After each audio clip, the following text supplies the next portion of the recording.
Welcome to Wisconsin in Focus. I'm JD Davidson.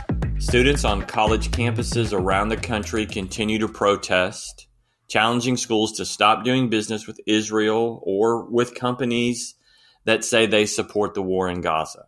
Some of those protests have turned violent, and nearly 2,000 people have been arrested since April 18th, according to the Associated Press.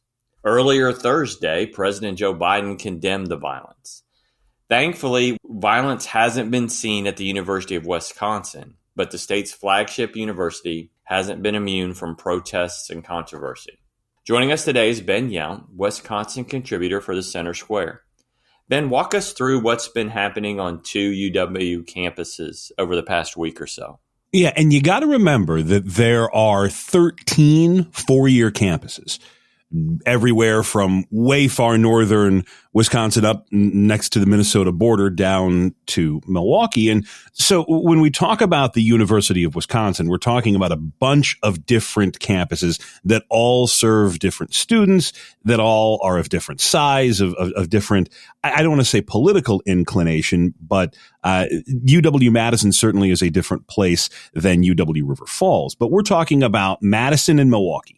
The most popular, I believe Milwaukee has the second largest student population, so it would be the most popular and the most attended universities. And protesters on Monday set up shop. They came out to the quad, both universities out in front of the libraries, and they began to set up tents. They began to set up a protest area. They began to rally and hold signs. And the lines that you heard from the protesters at UW-Madison are pretty much the same that you've heard from protesters at just about every single other university here over these past couple of weeks. They want a ceasefire. They want an end to the war in Gaza. They blame Israel for the deaths of thousands of Palestinian civilians.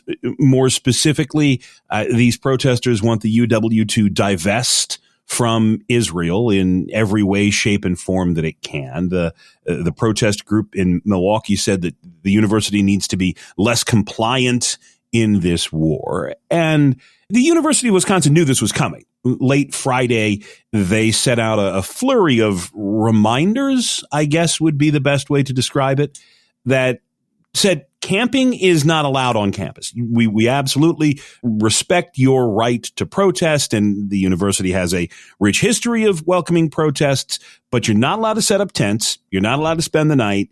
You're not allowed to build a little encampment. Well, sure enough, come Monday morning, there are tents, there's a small encampment, and there are hundreds of protesters on both campuses saying that they're not going to leave until the war in Gaza is over. And there was the question of, okay, so now what? What's going to happen? What's the university going to do? What's the governor going to do? Are you going to see any action from the city of Milwaukee or the city of Madison?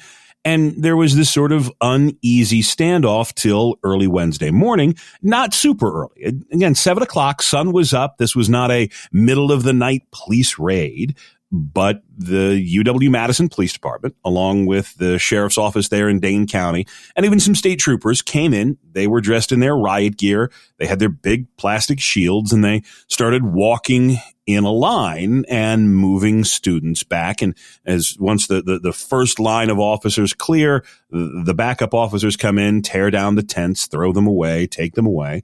And when they finally got to the core of this tent village there on the campus of UW-Madison, that's when you saw the scuffle.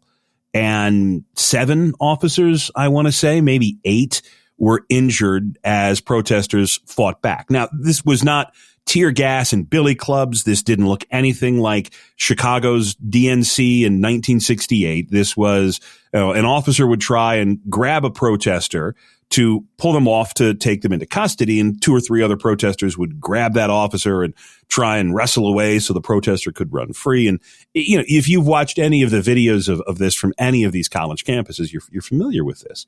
But once the tents were gone from the UW-Madison campus, the chancellor there, Jennifer Mnookin, said, you're more than welcome to continue to protest, but you can't have your tents up.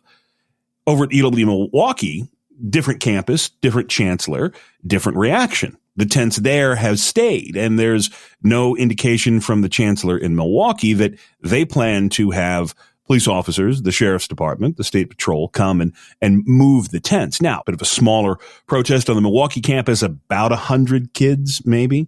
Milwaukee has a different attitude. The UW-Milwaukee campus is not the center of attention, as you said, the state's flagship university. But one thing's important to remember is that by the end of Wednesday, there were some more tents set back up. That is, as soon as the protesters had their area cleared, they left and they came back a few hours later and they set things back up. And so I haven't been able to check Twitter here in the past 45 minutes, but as we record this, those tents are there. And so we'll have to wait to see if there will be another police response in another day or so. But UW-Madison is on the list. UW-Milwaukee is on the list of universities where there are protests, and now they're on the list of where there was a scuffle between police and protesters. You know, what's interesting about this, you hear the students and the protesters argue about free speech, and no one has said you can't say what you want to say. All they have said is you just can't camp here. Come, say what you want to say, go home, come back the next day. It doesn't seem unreasonable what the university's reaction. This is the balance, right? And you got to remember there are 40-something thousand students, maybe almost 50,000 students at UW-Madison.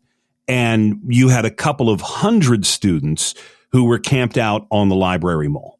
So this is a small percentage of students at UW-Madison. And again, we haven't seen these kinds of protests at almost any other campus.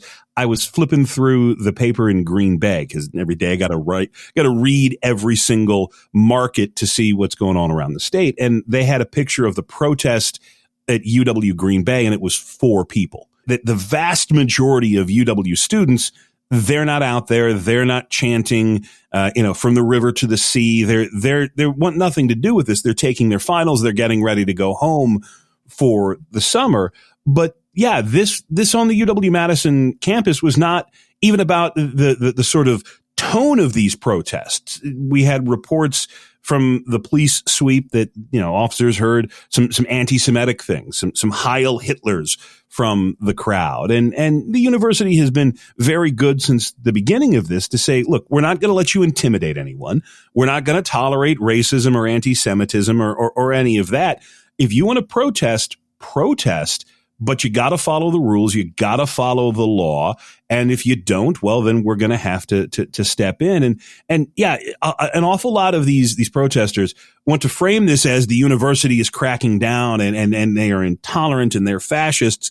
And as the chancellor put, and look, when you have a leader at UW-Madison, which is the most liberal campus in the most liberal city in the entire state, when the chancellor says, hey, we got to back the cops, you were warned 3 times and you simply chose this, you know that this is not Bull Connor calling in the fire trucks and the dogs.